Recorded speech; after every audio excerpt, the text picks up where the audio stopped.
Hello everyone, नमस्कार, welcome to my channel. और ऐसा लग रहा है जैसे कि हम दोबारा बहुत दिनों बाद मिल रहे हैं। आज की जो ये वीडियो है बहुत ज़्यादा एक्सट्रीमली इंस्पायर है हमारे वेदों से, पुराणों से। और मैं बिल्कुल इसका क्रेडिट देना चाहती हूँ सनातन संस्थान को, जिन्होंने इतनी अच्छी-अच्छी बुक्स निकाली हैं। और कहीं न कहीं उन्हीं के भंडार को, नॉलेज को, वेदों की नॉलेज को आप तक एक आसान शब्दों में पहुँचाना मेरा एक कर्तव्य बनता है। और कहीं न कहीं ये वीडियो उन्हीं चीज़ों पे आधारित है। आज की इस वीडियो में हम चैंटिंग के बारे में समझेंगे, जापा के बारे में समझेंगे और कैसे हम सिर्फ चैंटिंग करके कुछ साइंस जो इन चीज़ों के पीछे है उसको समझ के अपने बॉडी की बहुत सारी जो एलिमेंट्स हैं, जो बीमारियां हैं, उनको ठीक कर सकते हैं। शुरू करते हैं।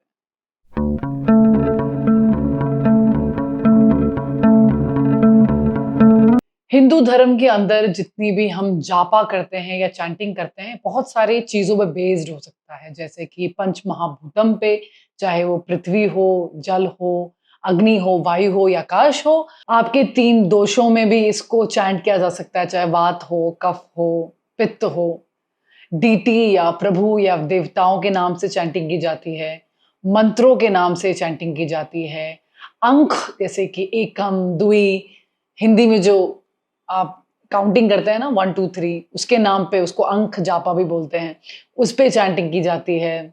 जितनी भी आप स्पिरिचुअल टीचिंग्स देखते हैं या स्पिरिचुअलिटी को समझने की कोशिश करते हैं, आध्यात्मिकता को समझने की कोशिश करते हैं, उनका एक जो मात्र लॉ है या एकमात्र जो फंक्शन है वो ये है कि मैनी टू वन, सगुण से निर्गुण की तरफ। यहाँ पर सगुण का मतलब, वैसे तो अलग अलग मतलों में अलग अलग मतलब हो सकता है, बट यहाँ पर उसका बेसिकली मेरी तरफ से मतलब है फिजिकल से।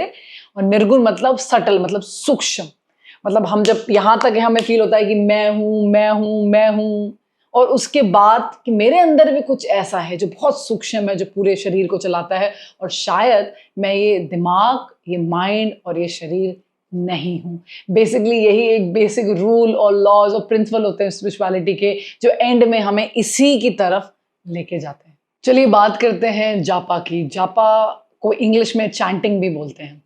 तो जापा का मतलब होता है रिमूव आवर सिंस। हमारे जितने भी दुष्कर्म, जो हमारे कर्म खराब हो गए हैं, उनको हमारे शरीर से हटाना और इस मरण और जीवन की ये जो साइकिल होती है, इससे हमें मुक्ति प्रदान करना। कहीं ना कहीं जापा का अर्थ यही होता है। और जापा कैसे किया जाता है? Continuous repetitions of word, letter और मंत्रास। जब आप एक शब्द को या लेटर को या आप पूरे मंत्र को बार बार बार रिपीटेशन मोड में डालते हैं, तो आप जापा ध्यानम की तरफ जाते हैं। इसमें एक और चीज जो बहुत अच्छा है वो है नाम जापा। जब कभी हम सेम जापा, मतलब हम मंत्र मेडिटेशन कर रहे हैं या हम चैंटिंग कर रहे हैं, लेकिन उसमें अगर हम डीटी की चैंटिंग कर रहे हैं, किसी देवता की चैंटिंग कर रहे हैं, प्रभु की चैंटिंग कर रहे हैं, तो वो नाम जापा कहलाता है। जब हम कभी वेद में जो लिखा है उसका रिसाइटिंग करते हैं, तो वो काफ़ी परफेक्ट होना चाहिए। चाहे वो प्रोनाउंसिएशन की बात हो, चाहे वो जिस तरह से उस शब्द को उच्चारण होता है, सही उच्चारण की बात हो। अगर हम उसका सही से उच्चारण नहीं करेंगे या जिस तरह से वो बोला जाता है उस तरह से नहीं बोलेंगे, तो उसके हार्मफुल इफ़ेक्ट्स हमारी बॉडी में देखने को मिल सकते हैं। अगर वेदों की रिसाइटिंग हमने सही से नहीं करी, तो हमारी जीवन जो लॉन्जेविटी है उसको कम करता है और हमें मेंटल इलनेस भी देता है। बिकॉज जब हम मंत्रों की बात करते हैं या शब्द की बात करते हैं जिनमें ज़्यादा पावर है, हम आगे वीडियोस में आपको बीज मंत्रों के बारे में समझाएंगे। जब हम इन चीज़ों की बात करते हैं, ये विस्फोटक हैं। इनमें एक अलग सा शब्द है। अगर हम कृष्णा बोलते हैं तो अचानक से हमारे जीवन में एक शांति की लहर दौड़ती है। हम राम बोलते हैं, हम काली बोलते हैं तो हमारे अंदर आग निकलती है। तो कहीं ना कहीं इन शब्दों के वाइब्रेशंस हैं। हर शब्द के वाइब्रेशन अलग अलग हैं और उनको उन पर्टिकुलर चीज़ के लिए याद किया जाता है। जिस इंसान को ज़्यादा डर लगता है, घबराहट होती है, वो काली या हनुमान के मंत्रों को उच्चारण करता है। और जिस इंसान को बिल्कुल भी डर नहीं लगता, बहुत ही क्रोधित अवस्था में रहता है, उसको शांत करने के लिए कहीं ना कहीं चंद्र देवता के मंत्रों को उच्चारित किया जाता है। क्या आपने देखा, लोग मोती पहनते हैं बहुत बार शांत होने के लिए, तो वो सब आपस में जुड़ा हुआ है बातें सारी। बट हम अभी उन बातों में नहीं जाएंगे। मैं कोई एस्ट्रोलॉजर नहीं हूँ, लेकिन हाँ, मुझे कुछ चीज़ों का ज्ञान है और जितना भी है काफ़ी सॉलिड रखती हूँ। तो वही चीज़ मैं आप तक पहुँचाना चाहूँगी। वेदों के रिसाइटेशन करते हैं या यज्ञ पूजन करते हैं, उसको आप अपने मन में भी ज़्यादा नहीं बोल सकते हैं। उससे साइलेंस से भी मेंटल इलनेस हो जाती है। ये सारी बातें बताई गई हैं, ये हैं बताई गई हैं। बट क्या ये सेम रिस्ट्रिक्शंस हमारे मंत्र जाप में या जापा मंत्र में भी होता है? नहीं, जापा मंत्र में एक्चुअली कोई रिस्ट्रिक्शंस नहीं है। ना इसके लिए एक मुहूर्त चाहिए जो कि यज्ञों में चाहिए होता है, ना इसके लिए सही वक्त चाहिए जो कि यज्ञों में चाहिए होता है, ना इसके लिए कोई प्रोसीजर चाहिए जो कि यज्ञों में चाहिए होता है। आप किसी भी अवस्था में, किसी भी स्टेट में मंत्रों का जाप कर सकते हैं। बहुत बार हमने ये देखा है कि स्पेशली जो इंडिया में मेंस्ट्रुएशन साइकिल को लेके काफ़ी वाद विवाद चलता है कि कोई प्योर इम्प्योर वाली बातें लोग सुनाते कहते रहते हैं। तो मैं उनको आज बताना चाहूँगी कि भक्ति योग में लिखा हुआ है कि हर एक चीज़ इस प्रभु से निर्माणित हुई है। स्पेशली जब हम बात करते हैं मेंस्ट्रुएशन साइकिल की, हम ये एक ऐसी चीज़ है जिससे इस पूरे ब्रह्मांड की रचना हुई है। ये जो योनि है, ये योनि ही थी जिसने पूरे यूनिवर्स को जन्म दिया है। ये जन्मदाता है और इसकी पूजा होती है और होनी भी चाहिए, और होनी भी चाहिए। सो ऐसा कुछ भी नहीं है, बिल्कुल बढ़िया हर एंगल में, हर तरफ। बहुत बार मैं आज भी इंडियन फैमिलीज में देखती हूँ जिनको पीरियड्स आ रहे हैं, वो लड़कियाँ मंदिर में नहीं जाती हैं, पूजा पाठ नहीं करती हैं। देखिए मैं आपके सामने एक लाइव एग्जांपल हूँ। मैं एक फौजी हूँ और मुझे इन चीज़ों में बिल्कुल भी कतई ही भी बिलीव नहीं है, क्योंकि मैंने इन चीज़ों को करके देखा हुआ है। मैं आपसे ये रिक्वेस्ट करना चाहती हूँ कि जब भी हम भगवान को याद करें, उनको प्रेम के लिए याद करें, उनमें लीन होने के लिए याद करें, उनसे डरें ना। प्रभु हमें डराने के लिए नहीं है, वो हमें सही रास्ता दिखाने के लिए हैं। और जब हम डर के कुछ काम करते हैं तो हम अपनी मर्जी से नहीं करते हैं, हम जबरदस्ती करते हैं। जब हम दिल से कोई काम करते हैं तब हमारे अंदर वो जो चेंज है वो जीवन भर का आ जाता है। तो प्रभु को जब याद करेंगे, क्योंकि वो आपके माँ बाप हैं स्पिरिचुअल लेवल पे, वो आपके जननी है स्पिरिचुअल लेवल पे, तो कहीं ना कहीं आप उनको उसी तरह याद करें कि अब आपसे हो गई ये गलती, अब आप उसके लिए माफ़ी मांग सकते हैं। या अब आप दुखी हैं जीवन में तो आपको खुशी चाहिए तो आप उनसे खुशी मांग सकते हैं। कुछ भी है तो आपको प्रभु को उस तरह याद करना है। तो ये जो मेंस्ट्रुएशन का जो बहुत सारे लोग ऐसा अंधविश्वास फैला के रखे हुए हैं, इन सारे विश्वासों को नहीं माने। अगर विश्वास इस लेवल तक सीमित हो कि औरतों को रेस्ट दिया जाए, औरतों को उस समय जो तकलीफ, जो पीड़ा से गुजरना पड़ता है, उन चीज़ों में उनको रेस्ट दिया जाए, तो एक हद तक इन चीज़ों को स्वीकार किया जा सकता था।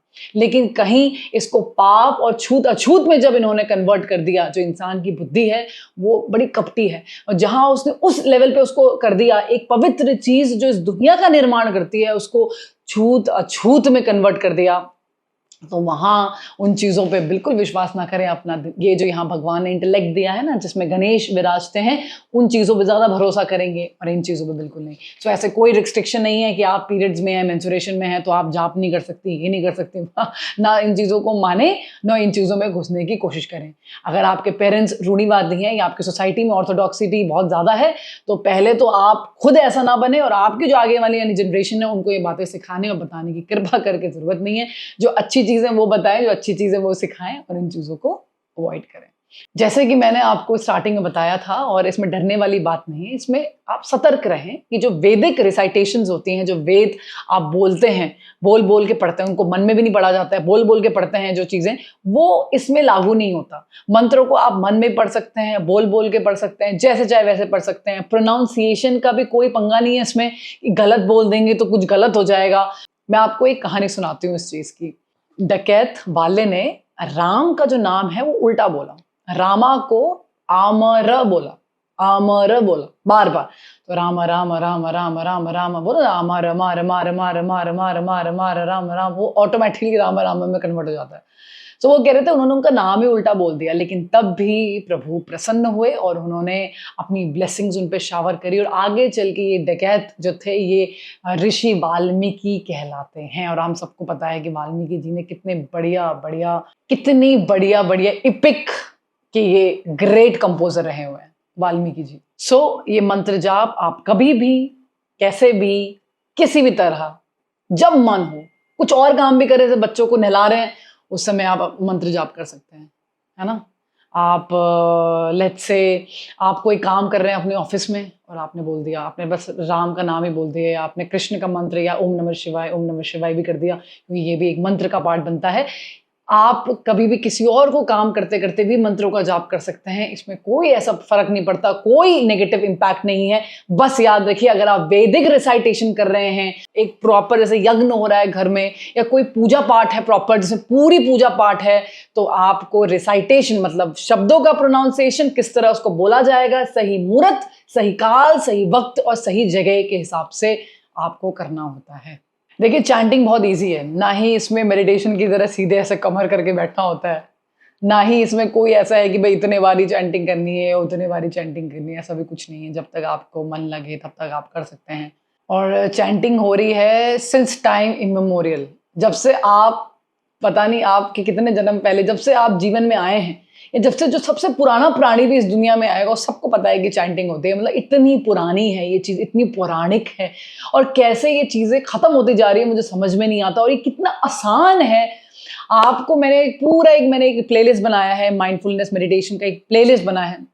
मैंने उसमें वाइब्रेशन की बात करी, मैंने क्वांटम फिजिक्स की बात करी है उसमें, मैंने उसमें क्वार्क्स एलिमेंट के बारे में काफ़ी कुछ बताया है, काफ़ी 2-3 सीरीज़ बनाई है मैंने ये बताया है कि जो वाइब्रेशंस होती हैं, अब हर चीज़, हर इंसान, हर तत्व हमारे अंदर, हर एक चीज़ फ्रीक्वेंसी वाइब्रेशन का पार्ट है। तो हर एक चीज़ एक दूसरी वाइब्रेशन से अट्रैक्ट होती है। उसमें मैंने पूरा लिखा है, मैं प्लेलिस्ट यहाँ पर ऊपर टैग कर दूँगी, आप प्लीज़ जाके उस चीज़ को पक्का देख सकते हैं। मैंने उसमें समझाया है कि ये सारा गेम फ्रीक्वेंसी का है, वाइब्रेशन का है। जैसे ही आप किसी चीज़ को स्वर में लेके आते हैं और रिसाइट करते हैं, जो उससे पर्टिकुलर चीज़ अफेक्टेड है, वो ठीक होना शुरू हो जाती है। बहुत लोग ऐसा बोलते हैं कि भई अब देखो भारत में, स्पेशली हिंदुइज़्म में, तो भाई करोड़ों मिलियंस ऑफ मंत्र हैं, तो किस-किस को जापेंगे? तो मैं आपको बताऊँगी कुछ स्पेसिफिक मंत्र हैं जो आप हमेशा रिसाइट कर सकते हैं, जो बहुत कॉमन मंत्र हैं, स्पेशली इस कलयुग के वक़्त में, जो आपको काफ़ी मदद करेंगे। लेकिन द पॉइंट इज़ कि प्रभु तो एक ही है। परमात्मा का कंसेप्ट हिंदुइज़्म में है कि एक है प्रभु, लेकिन उसके नीचे ब्रांचेस बना दी गई हैं। उसके नीचे बहुत सारे देवता, देवियाँ सब बनाए गए हैं, निर्धारित करे गए हैं। क्यों? क्योंकि जब हम फिज़िकल लेवल पे रहते हैं ना, तो चीज़ें बिखरी हुई होती हैं। जैसे-जैसे हम ऊपर स्पेस की तरफ और स्पिरिचुअल लेवल पे जाते हैं, तो चीज़ें एक हो जाती हैं, एक ट्रायंगल की माफ़िक। नीचे बेस बहुत ज़्यादा, कि जैसे-जैसे आप ऊपर जाते हैं, तो ट्रायंगल का पिन पॉइंट जुड़ जाता है और वो एक हो जाता है। करेक्ट? सिमिलरली जब हम किसी देवता की बात करते हैं या पर्टिकुलर देवता को इंक्लूड करते हैं, जैसे कि अगर सरस्वती माँ की बात करें तो वो ज्ञान की देवी हैं, लक्ष्मी माँ की बात करें तो वो धन की देवी हैं। अब आप, ऐसा नहीं है कि सरस्वती की पूजा करेंगे तो आपको लक्ष्मी नहीं मिलेगी, या लक्ष्मी की पूजा करेंगे तो आपको ज्ञान नहीं मिलेगा, मिलेगा। लेकिन जो जिसका है, जिसकी फ्रिक्वेंसी जिसकी है, वो इफेक्ट आपको जल्दी देखने को मिलता है, वो इफेक्ट आपको ज़्यादा देखने को मिलता है। सूर्य भगवान अगर आप देखें, जो सूर्य देवता है, वो फायर मतलब तेज के एलिमेंट को अपनी बॉडी में बढ़ाता है। ऐसा नहीं है कि जो चंद्र देवता है वो फायर के एलिमेंट को बॉडी में नहीं बढ़ा सकते, लेकिन चंद्र का काम है वाटर एलिमेंट को ज्यादा बढ़ाना। तो पहले वो वाटर को बढ़ाएगा और उसके बाद वो तेज की तरफ जाएगा।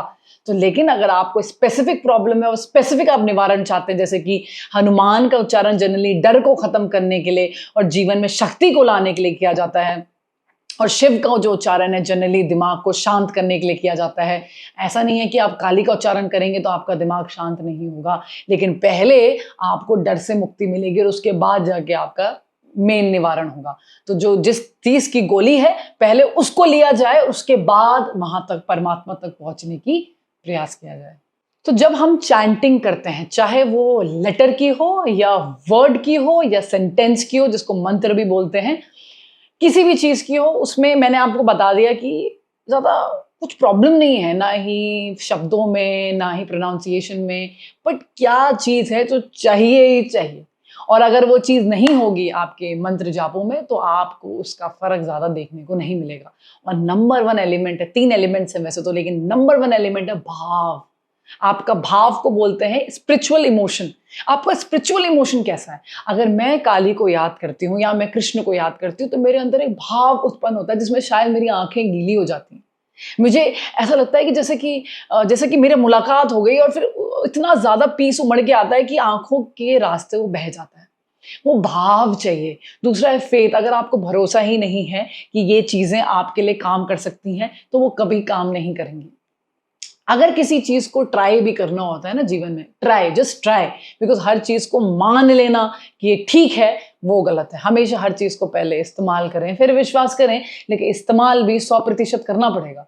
अगर आपको चीजें ट्राई करनी है तो भी आपको अपना 100% फेथ देना पड़ेगा, क्योंकि अगर आप नहीं देंगे तो कभी भी पूर्ण रूप से ट्राई तो आपने किया ही नहीं है। और लास्ट है डिवोशन। एक तो आपने आज किया, फिर आप कर रहे हैं अगले साल। डिवोशन नहीं है आपको चीजों को करने में, आप उसको शिद्दत से करना नहीं चाहते, शिद्दत से करना है। आज अगर आपने सोचा चलो मैं अपने जीवन में ये चैंटिंग मंत्र जाप शुरू करती हूँ, तो कम से कम डेली 2 से 3 मिनट तो आपको शुरुआत करनी ही चाहिए और काफी लंबे समय तक लेके जानी चाहिए। तब जाके आप इन चीजों के रिजल्ट 100% देखेंगे, 100%।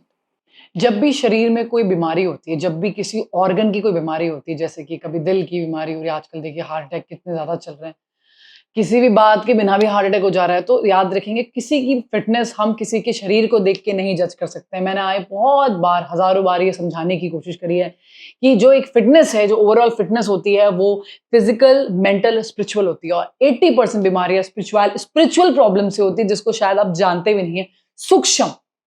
और इन सब चीज़ों से चैंटिंग करके ये सारी बीमारियाँ ठीक हो सकती हैं गाइस। और उसके बाद होती है मेंटल इलनेसेस, और उसके बाद होती है फिजिकल, जो फिजिकली आपकी हड्डी टूट गई या फिजिकली आपका, जैसे मेरा फौज में इतना भागा कि मेरे घुटने ही घिस गए, मेरे घुटने घिस गए, ये फिजिकल इशू। लेकिन कहीं न कहीं माइंडफुलनेस से, मैं हमेशा बहुत बार मैंने बताया भी कि ध्यान से भी मैंने अपने पैरों को काफ़ी ठीक किया है। इतनी ज़्यादा टियर होने के बावजूद भी मैं काफ़ी बेटर, काफ़ी उछल लेती हूँ, काफ़ी कूद लेती हूँ। आप तो मेरी वीडियोज़ देखते ही रहते हैं।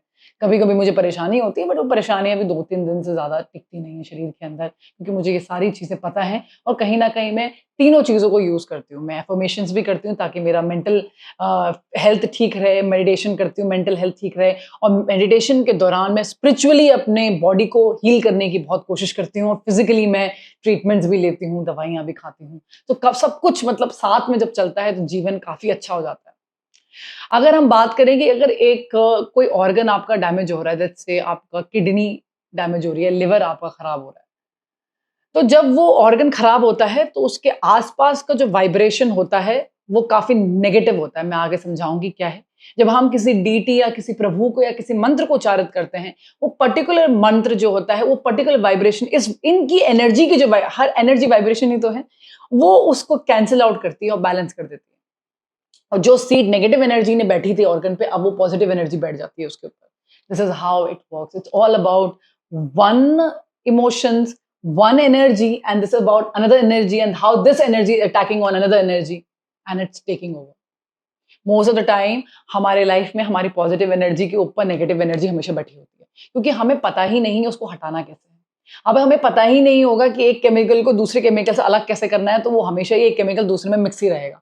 बट अब हमें पता चल गया, oh this is a game of vibration, oh this is a game of frequency. एक फ्रीक्वेंसी से दूसरी फ्रीक्वेंसी को नलीफाई किया जा सकता है। अगर हम ऐसा सोच सकते हैं और बैलेंस कर सकते हैं और उस चीज को फैला सकते हैं, तो हम बिल्कुल चैंटिंग की तरफ जा सकते हैं। एग्जाम्पल से समझते हैं, जठर अग्नि, जो कि आपकी डाइजेस्टिव फायर होती है, जिसमें आपके पेट से खाना पचता है। अब उसको पचाने के लिए डाइजेस्टिव जूसेस की जरूरत पड़ती है। जो अग्नि देव हैं, वो डाइजेस्टिव जूसेस का जो प्रोडक्शन का हो या डाइजेस्टिव जो फायर है, वो बढ़ा देती है बॉडी के अंदर। अगर आपको किसी भी तरह का डाइजेशन इशू है, ब्लोटिंग होती है, पानी पानी फील होता है पेट में, या पेट आपका कॉन्स्टिपेशन में ही रहता है हमेशा, अकड़न रहती है पेट में, गैस बन जाती है पेट में, कुछ भी चीज़ है जो आपसे पेट से रिलेटेड है, फायर से रिलेटेड है आपकी, उस केस में आपको श्री अग्नि देवताय नमः का मंत्र को जापना चाहिए। इससे आपके शरीर में, जैसे आप बोलते हैं, चैंट करते हैं श्री अग्नि देवताय नमः, जो वाइब्रेशन निकलती है वो सीधे आपके पेट की तरफ ही जाती है, सीधे आपके पेट की तरफ जाती है। और कहीं ना कहीं जो आपका तीसरा चक्र है, मणिपूर्ण चक्र, जो कि फायर से डिफाइन होता है, उसको भी बैलेंस। जितनी भी मेंटल इलनेसेस हैं इस दुनिया में, चाहे वो डिप्रेशन हो, एडीएचडी हो, ओसीडी हो, ओवर थिंकिंग हो, ऐसी कोई दवाई नहीं निकली आज तक जो इन चीजों को ठीक कर सके। यस, इनके सिम्टम्स को जरूर वो कर्ब कर सकती है, रोक सकती है कुछ टाइम तक, जब तक कि आप दवाइयाँ ले रहे हैं। लेकिन कोई आपको ऐसी कोई दवाई नहीं मिलेगी जो आपकी ईगो को, आपके बुद्धि को, इंटेलेक्ट को, आपके सबकॉन्शियस माइंड को ठीक कर सके। और सारी जो ये मेंटल इलनेसेस होती हैं, कहीं ना कहीं अनकॉन्शियस से पैदा होती हैं। चलिए थोड़ा सा हम माइंड की थ्योरी को भी समझने की कोशिश करते हैं यहाँ पर। जो हमारा पूरा दिमाग है ना, वो कहीं न कहीं अगर फिज़िकल लेवल को हटा दें और फ्रंटल लोब, ये लोब को हटा दें और इसको थोड़ा-सा सटल वैल्यू में लेके जाएँ, तो 3 तत्वों में साइकोलॉजिकल वैल्यू में लेके जाएँ, तो 3 तत्वों में डिवाइडेड है, conscious, subconscious, unconscious. Conscious mind की मेमोरी बहुत शॉर्ट होती है, जैसे आप मुझे अभी सुन रहे हैं, लेकिन आपने मुझे 2 मिनट पहले क्या सुना, आपको वर्ड बाय वर्ड याद नहीं होगा, ठीक है? बहुत शॉर्ट मेमोरी होती है और बिल्कुल सडन काम के लिए काम आती है, बीटा वेव्स इसमें ट्रैवल करती हैं, जिसकी फ्रीक्वेंसी थोड़ा हाई होती है। उसके बाद जब धीरे-धीरे हम नीचे छन्नी के माफिक है ये, छन्नी के माफिक, है ना? जैसे कि एक छन्नी, एक फ़िल्टर लगा दिया आपने, पानी गया, फिर सोख के नीचे आया, फिर एक और फ़िल्टर लगा दिया, पानी गया, सोख के नीचे आया, फिर एक और फ़िल्टर लगा दिया, ऐसे बना हुआ है। तो जो ऊपर की जो मेमोरी है, जो ऊपर का मेमोरी है, जो शॉर्ट मेमोरी ऊपर रह जाएगी, तो थोड़ा डीपर मेमोरी, मतलब ये मक्खी भी अगर उड़ते हुए गई ना आपके जीवन में, तो वो भी आपके सबकॉन्शियस ने रिकॉर्ड किया, ये याद रखेंगे। तो आपको लगता है यार ऐसे कंटेंट देखने से कोई फ़र्क नहीं पड़ता, ऐसे गलत-गलत कंटेंट देखने से फ़र्क नहीं पड़ता, पोर्नोग्राफी देखने से फ़र्क नहीं पड़ता। गाइज़, वो सब कर्मों का पार्ट बन जाता है और वो धीरे-धीरे छन्नी के माफिक आपके सबकॉन्शियस में हावी होता है। याद रखेंगे, जो कंटेंट आप आँखों से, अपनी इंद्रियों से, अपने शरीर के अंदर डालते हैं, वो सबकॉन्शियस का पार्ट बन जाता है। जितना दिनों तक वो सबकॉन्शियस में टिका रहेगा और आप उसको हटाएँगे नहीं, तो वो आपके अनकॉन्शियस का पार्ट बन जाता है और अनकॉन्शियस एक ऐसी मेमोरी बन जाती है, जो आपके जन्मों-जन्मों तक आपका पीछा नहीं छोड़ती। ये वही संस्कार हैं, जो मरने के बाद भी अगले जन्म आपका पीछा नहीं छोड़ते। ये वही कर्म हैं, जो आपका भाग्य बनते हैं, ये वही कर्म हैं, जो पिछले जन्म और उसके जन्मों का इस जन्म में फल दे देते हैं। और खुशखबरी ये है कि इनको सही किया जा सकता है। लोग बोलते हैं ना, आपने कभी, आज मैं आपको एक बहुत अच्छी बात बताती हूँ। लोग बोलते हैं ना कि गंगा नहा लो तो आपके पाप धुल जाएँगे, आप चैंटिंग कर लो तो आपके पाप धुल जाएँगे। वो गलत नहीं बोलते हैं, वो गलत नहीं बोलते हैं। जब आप चैंटिंग करते हैं तो बहुत सारे ऐसी वाइब्रेशंस आती हैं जो इन मेमोरीज़ पे अटैक करती हैं और जहाँ पर नेगेटिव एनर्जी होती है, जो सीटेड होती है, वहाँ पर ये पॉज़िटिव किरण जब आती है तो वो उसको खा जाती है और बैलेंस कर लेती है। जब मेमोरी ही आउट हो गई, जब मेमोरी ही आउट हो गई, तो बॉडी उस चीज़ को सोच नहीं सकती और जो सोच नहीं सकती, वो चीज़ हो नहीं सकती। अगर आप इस बात को बहुत ज़्यादा समझ पाएँगे, नहीं समझ पाएँगे, जब हम बहुत कर्मों की बात करते हैं, कर्म ये है, कर्म वो है, तो वो हमारी मेमोरी में सेफ हैं। हम उनसे बाहर नहीं निकल पाए हैं कभी। ये बहुत ही हाई लेवल स्पिरिचुअल टॉक दे रही हूँ, काफ़ी लोग इस पे डिसएग्री भी करेंगे, बिकॉज़ शायद उन्होंने अपने जीवन में वो करके नहीं देखा है। मैं जो भी बोलती हूँ इस चैनल पे या अपने जीवन पे, वो चीज़ें मैंने अपने ऊपर करके देखी हैं। एक गुरु वो होता है जो 60 से 70% स्पिरिचुअल अवेकनिंग में होता है। एक सद्गुरु वो होता है जो 70 से 80% स्पिरिचुअल अवेकनिंग में होता है। एक प्रातपर गुरु वो होता है जो 90% या उससे ऊपर स्पिरिचुअल अवेकनिंग में होता है और एक भगवान वो होता है जो 100% स्पिरिचुअल अवेकनिंग में होता है और ये बिल्कुल इंसान हो सकते हैं। आप कितने स्पिरिचुअल अवेकनिंग में हैं, मैं कितने स्पिरिचुअल अवेकनिंग में हूँ, ये मैं ही जानती हूँ और आप कितने हैं वो आप ही जानते हैं। कोई भी चीज़ सही गलत नहीं है जब तक कि उसको नापा ना गया हो और उसको यूज़ ना किया हो और किसी भी चीज़ को समझने के लिए 100% फेथ देना पड़ता है और किसी भी चीज़ को जानने के लिए सालों साल उसमें रमना पड़ता है और एक बार अगर आपने उस चीज़ों को रम दिया तो बहुत जल्दी कंपाउंडिंग के माफिक बाकी लेसन्स आपकी लाइफ में 3-3, 4-4 दिन में भी कंप्लीट हो जाते हैं। Trust me on this part, क्योंकि सारे जो चक्र हैं आपके, वो कहीं ना कहीं पंच महाभूतम ही तो हैं और हर पंच महाभूतम के कुछ ना कुछ पार्ट में कुछ पॉइंटिंग तो है। जब आप कहीं ना कहीं पंच महाभूतमों को रिकॉग्नाइज करते हैं, आप उनके पर्टिकुलर डीटी को रिकॉग्नाइज करते हैं, आप टोटल बॉडी के वाइब्रेशंस को चेंज करते हैं आप, और कहीं ना कहीं ये सारी मेंटल इलनेसेस से, जिंदगी के ड्रामों से, जिंदगी को दुखों से, इन सब दरिद्रता से हम बाहर आ जाते हैं। जब हम चैंटिंग करते हैं तो चैंटिंग से जो वाइब्रेशन उत्पन्न होती है वो धीरे धीरे कॉन्शियस से सबकॉन्शियस की तरफ बढ़ती है और सेंटर बनाती है, एक सेंटर बनाती है, सेंटर ऑफ चैंटिंग। ये सेंटर ऑफ जो चैंटिंग है, ये बाकी जो वृत्तियां आपके सबकॉन्शियस में पड़ी हुई है, चाहे वो किसी से गलत मनमुटाव हो या किसी के प्रति जलन की भावना हो या बैड एक्सपीरियंसेस हो, उसको शांत करती है। ऐसा बोला जाता है कि जितने भी ये गुरु, सदगुरु, प्रातपर गुरु और भगवान जो है, इनको सुनने के बाद इनकी वाणी से जो मुख निकलता है वो कहीं ना कहीं फ्रिक्वेंसी तो है और हर फ्रिक्वेंसी को देखा जाए तो वो एक लाइट ही तो है। लाइट, एनर्जी, फ्रिक्वेंसी, नाम अलग अलग हैं, है सब कुछ एक ही। अगर मैंने एक वीडियो बनाई थी जिसमें मैंने एक यूनिफाइड फील्ड के बारे में बात किया हुआ है, आप प्लीज़ उसको देखिए, मैं चलो टैग कर देती हूँ, आप उसको चेक करिए कि सब कुछ एक कैसे हैं। कितने बढ़िया-बढ़िया डबल स्लिट एक्सपेरिमेंट्स किए गए हैं क्वांटम फिज़िक्स में, आप बिल्कुल चेकआउट कर सकते हो, बिल्कुल देख सकते हैं मैं क्या बोलना चाहती हूँ और क्या नहीं। और ये जो सेंटर ऑफ चैंटिंग होता है, ये जब फूटता है और ये जब बढ़ता है, तो इसके आस-पास जितने भी ऐसे एब्नॉर्मल फ्रीक्वेंसीज़ होती हैं, इसको खा जाता है। तभी तो कहते हैं कि अगर आपको ज़रूरत है किसी की काउंसलिंग की या ज़रूरत है आपको किसी की, और सही वक़्त में डिप्रेसिव स्टेट में अगर आप किसी ऐसे इंसान, हर कोई इंसान, please I wanted to tell you very very straight at this time, हर कोई इंसान जो आपको लगता है कि कोई सर्टिफ़िकेट लेके आ गया है या उसको नॉलेज है, ज़रूरी नहीं है। ज़रूरी नहीं है कि वो एक अच्छा नॉलेज कैरी करते हैं। जब तक उन्होंने खुद अपने जीवन में सफ़र ना किया हो और वो चीज़ें अपने आप में यूज़ करके ना देखी हों, तब तक वो बहुत ज़्यादा दूसरों की मदद नहीं कर पाएँगे। येस, ऐसी बहुत सारी चीज़ें होती हैं जो हमने एक्सपीरियंस नहीं करी होती हैं। लेकिन अगर लॉस की बात करें, किसी चीज़ को खोना जो है, तो ऐसा कुछ नहीं है कि लॉस सबने किसी ने भी इस दुनिया में कभी देखा नहीं। बहुत सारे लोग हैं, एक होता है पेरेंट्स का लॉस, होता है माँ भाई-बहनों का लॉस, एक होता है प्यार का लॉस, एक होता है अपने पेट का लॉस। लॉस है, और जितना ज़्यादा उस इंसान का उससे कनेक्शन होगा, दुःख हमेशा ही इंसान को उतना ही होता है। ये बात हमेशा हमें याद रखने वाली बात है। जो जिनके पास भी आप जाते हैं, चाहे वो आपके गुरु हों, आपके काउंसलर हो, हमेशा देखें, उनका थोड़ा-सा बैकग्राउंड ज़रूर चेक करें, देखेंगे कितना एक्सपीरियंस वो कैरी करते हैं, देखें ज्ञान कितना है, कभी उन्होंने कुछ डाला हुआ है सोशल मीडिया पे, उसको ज़रूर चेकआउट करें। अगर आपको लगता है उनकी वाणी सुन के आपको शांति मिलती है, तो आप बिल्कुल उनके पास जा सकते हैं। बिल्कुल उनके पास जा सकते हैं, क्योंकि इनके मुख से निकली हुई जो वाणियाँ हैं, वो आपके कॉन्शियस से सबकॉन्शियस की तरफ धीरे-धीरे जाती हैं और वहाँ पर सेंटर ऑफ चैंटिंग क्रिएट करती हैं। इनसे बार-बार बात करने से भी बॉडी में रिलैक्सेशन आता है और बॉडी में शांति होती है। इसलिए काफ़ी लोग, अब मैंने ओशो के आश्रम्स देखे थे, तो वहाँ पर लोग उन्हीं के पास बैठे रहते थे। दिनों-दिनों तो वहीं बैठे रहते थे, सुनते रहते थे। जिद्दू कृष्णमूर्ति के साथ भी ऐसे ही था लोग, क्योंकि वो जब बोलते हैं, वो लाइट है, वो एनर्जी है, वो साउंड है, वो ट्रैवल करती है आपके कानों से आपके सर के अंदर, और वो स्वीप करती है और इसलिए आपको शांति मिलती है। ये रीज़न है आपकी शांति को पाने का। समझे अब आप? वीडियो से अगर आपको एक बात जाननी है, तो वो सिर्फ़ एक बात ये होनी चाहिए कि कोई भी बीमारी है मुझे इस दुनिया में, कोई भी बीमारी, कोई भी मतलब कोई भी, चाहे फ़िज़िकल लेवल पे हो, मेंटल लेवल पे हो या किसी भी लेवल पे हो, वो 70% स्पिरिचुअल प्रॉब्लम है मेरी, 20% मेंटल और 10% फ़िज़िकल। तो मुझे अगर मेरे घुटनों में दर्द हो रहा है, या मुझे ऑस्टियोआर्थराइटिस हो गया, या मुझे दिल की बीमारी हो रही है, या मेरा पेट खराब हो गया, या मेरी किडनी फेल हो रही है, कुछ भी, आप बिल्कुल डॉक्टर के पास जाके सारा इलाज करा सकते हैं। लेकिन साथ ही साथ आपको चैंटिंग शुरू करनी चाहिए, साथ ही साथ आपको देखना चाहिए कि ये हो क्यों रहा है, मेरे खुद के सेल्स को क्यों मार रहे हैं, मैं ऑटो इम्यून डिज़ीज़ में गया और गई ही क्यों? हुआ क्या है ऐसा शरीर के अंदर? मैंने ऐसे क्या किया? ऐसे क्या कार्मिक सेंटर्स आए मेरे बॉडी के अंदर? ऐसा क्या मैंने खाया इतने सालों से?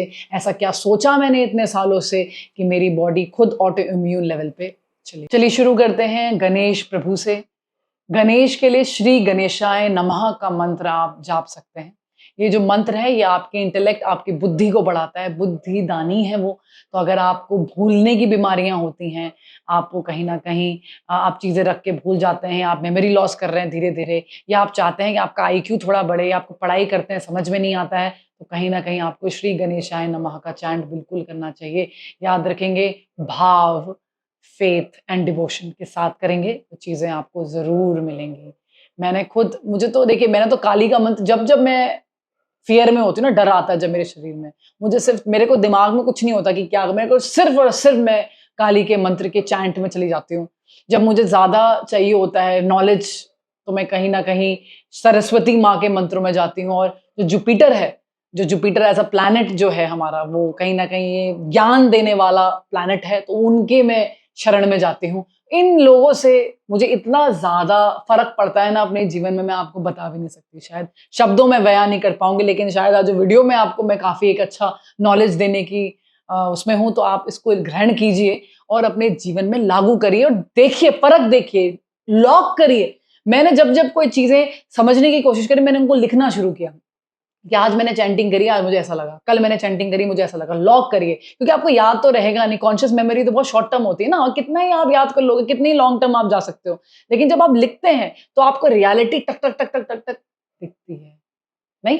विष्णु भगवान का आप मंत्र जाप सकते हैं, श्री विष्णवे नमः। विष्णु भगवान प्रोटेक्टर हैं और प्रोवाइडर हैं इस दुनिया के। जो जितने भी माल न्यूट्रिशियस लोग हैं, जिनका वेट गेन नहीं हो पाता, बहुत ज़्यादा वेट लॉस से गुजर रहे होते हैं, वो लोग विष्णु भगवान का मंत्र को जाप सकते हैं। हनुमान जी के लिए श्री हनुमते नमः का मंत्र आप जाप सकते हैं। हनुमान जी वायु देवता के पुत्र थे और जितना भी वात जो प्रवृत्तियां होती हैं हमारे शरीर में, जैसे कि हड्डियों से रिलेटेड जो भी आपको प्रॉब्लम है, घुटने हैं, जॉइंट्स हैं, रूमेटाइड आर्थराइटिस है आपको, है ना, गैस बनती है बॉडी में बहुत ज़्यादा, जितनी भी इन चीज़ों से आप सफ़र करते हैं, या आपके सांस लेने में अस्थमा का इशू है अगर आपको, तो आप श्री हनुमते नमः का मंत्र जापें पूरे पूरे भाव से। अब हम बात करते हैं शिव भगवान की। शिव के रुद्र रूप को हम याद करेंगे, रुद्रा, श्री रुद्राय नमः, श्री रुद्राय नमः। ये डिसोल्यूशन करते हैं, किसी भी चीज़ को घोल देते हैं, कहीं ना कहीं विनाश करते हैं। तो अगर आपको ट्यूमर्स हो जाते हैं बॉडी में, या कैंसरस ट्यूमर्स हो जाते हैं, तो बिल्कुल रुद्र, प्रभु शिव के रुद्र अवतार को याद करना जरूरी बनता है। और श्री रुद्राय नमः को आप बिल्कुल चैंट और बिल्कुल उसको रिसाइट कर। 80-90% बीमारियां पेट से ही निकलती हैं गाइस। तो श्री अग्नि देवताय नमः को हम रिसाइट कर सकते हैं। अगर आपको डायरिया हो गया है, या खाना ज़्यादा आपका पचता नहीं है, या आपको वेट लॉस करना है, आपको ओबिसिटी बढ़ता जा रहा है शरीर में, तो कहीं ना कहीं श्री अग्नि देवताय नमः या श्री सूर्य देवताय नमः का आप उच्चारण कर सकते हैं। ये तो मैंने आपको चैंटिंग के बस कुछ फायदे बताए हैं और कुछ चैंटिंग आपको बताई है। इतना भी करना जीवन भर के लिए सफिशिएंट होगा। अगली वीडियो में पार्ट 2 में जब मैं आऊंगी इसी पर्टिकुलर साइंस ऑफ चैंटिंग की सीरीज में, तब हम पंच महाभूतमों में काम करेंगे। हम अपने 5 तत्वों पे काम करेंगे, पृथ्वी, जल, अग्नि, वायु, आकाश पे हम काम करेंगे। हम देखेंगे जब हमारी बॉडी में हमारे पंच महाभूतम डिस्टर्ब हो जाते हैं, चाहे वो ज्यादा बढ़ जाए या ज्यादा गिर जाए, तो हमें कौन कौन सी बीमारियां हो जाती हैं, वहां हमें क्या क्या चैंटिंग करनी होती है, हम इस चीज को जानेंगे। सो नेक्स्ट वीडियो जो भी बनी है पूरा इसी पे डेडिकेटेड होगी, तो आप उस टाइम अपने पेन पेपर के साथ रह सकते हैं। और अगर आपको उन चीजों की वो बीमारियां हैं, तो बिल्कुल आप वो कर सकते हैं। याद रखेंगे, इसको आज से ही शुरू करें। धीरे धीरे आप जाप सकते हैं, बोल सकते हैं। अगर आपको डर लगता है, या आजकल इतना ज़्यादा डर हमारे सोसाइटी में फैला दिया गया है, चाहे वो बीमारियों को लेके हो या वॉर को लेके हो, सबसे नंबर 1 चीज़ जो आपको इन चीज़ों में हेल्प कर सकती है वो सिर्फ चैंटिंग होती है गाइज। Please start chanting. और ऐसा नहीं है कि किसी के भगवान को चैंट करना है या यही भगवान चैंट करिए। याद रखेंगे, जिस भी प्रभु को आप चैंट करिए, भाव आपका पूरा होना चाहिए। हर जो प्रभु है वो हर चीज़ से आपको मुक्ति दे सकता है, लेकिन एक स्पेसिफिक गॉड बनाए गए हैं, एक स्पेसिफिक डीटी बनाया गया है पर्टिकुलर चीज़ के लिए। अगर आप उनको याद करेंगे तो आपको रिजल्ट बहुत अच्छा मिलता है और आप बहुत जल्दी शांत हो जाएंगे। अगर आपको बहुत डर लगता है तो आप काली का मंत्र जरूर जापें। ओम क्रीम कालिकाय नमः बिल्कुल जाप सकते हैं, और आप बिल्कुल महसूस कर सकते हैं उनकी शक्ति अपने शरीर में, और कैसे आपके वो जो दिल को कमज़ोर करने वाले तत्व आपके जीवन में आ रहे हैं, कैसे वो बिल्कुल ख़त्म कर देती हैं सिर्फ कुछ ही मिनटों में। आप बिल्कुल ट्राई कर सकते हैं guys. Why don't you experiment, why don't you don't take my words for granted कि हाँ बता दिए, सब तो वेदों में लिखा हुआ है। वो super humans, they are super intelligent, definitely we can definitely go with that without even checking. हम इस बातों पे जा सकते हैं। हिंदुइज्म एक ऐसा धर्म है with the capital D. So there is a difference between religion and धर्म। धर्म is something which is universal, जो लॉ खुद प्रभु ने बनाए हैं वो धर्मों का पार्ट बनता है। और हिंदू धर्म वो कैपिटल डी का धर्म है। It is meant for all of the humanity. It is not only for just for one religion, but it is for everybody. अगर मैं आपको थोड़ा सा आज एक थोड़ा सा सनातन और हिंदू के बारे में थोड़ा सा अगर शब्द समझाना चाहूँ, आयुर्वेदा कोई बच्चों का खेल नहीं है जिसने बना दिया हो, एस्ट्रोलॉजी कोई बच्चों का खेल नहीं था, वैदिक स्क्रिप्चर्स कोई बच्चों का खेल नहीं था, और वैदिक मैथमेटिक्स भी कोई बच्चों का खेल नहीं थी कि बैठे बैठे सबको पता है कि यहाँ से वहाँ की दूरी कितनी है। तब तो शायद कोई रॉकेट लॉन्चर्स भी नहीं हुआ करते थे। So it's very very fascinating to learn about different scriptures. And जहाँ तक मैं हिंदुइज्म की बात करूँ, जितना ज़्यादा डीपली ये इंसानों के अंदर घुमा है, चाहे वो फिजिकल लेवल पे हो, आप आयुर्वेदा देख लो, या वो मेंटल लेवल पे हो, या ये रणनीतियों में देख लो, या ये स्पिरिचुअल लेवल की खोज में देख लो, इतना मुझे नहीं लगता शायद ही कहीं आपको देखने को मिलेगा। It is fascinating, it is mind boggling, it is out of the world. और ये कुछ चीज़ें ऐसी हैं, अगर मैं आपको एक डेफिनेशन बताऊँ, मिला के बताऊँ, सनातन और हिंदू की एक डेफिनेशन मिला के बताऊँ, कोई भी ऐसा इंसान जिसके अंदर रजस और तमस का जो वैल्यू है कम हो जाए और सात्विकता की वैल्यू बढ़ जाए, वो हर इंसान हिंदू कहलाया जा सकता है। ये यूनिवर्सल है, ह्यूमैनिटी को प्रमोट करता है, इंसान को इंसान रहने में प्रमोट करता है, पीस को प्रमोट करता है, एक अच्छे स्वभाव को प्रमोट करता है, अपने अंदर सेल्फ कॉन्फिडेंस को प्रमोट करता है, और ये कहीं ना कहीं दुष्टों से लड़ने वाला भी होता है। Thank you so much, everybody, and I hope that you will understand what it is and how much it impacts in your normal life. And we will meet in the next episode of the same playlist where I will be teaching you regarding Panch Mahabhutam and how can you balance it. Thank you so much. Jai Hind, Jai Bharat, Jai Maa Kali, Jai Bhavan.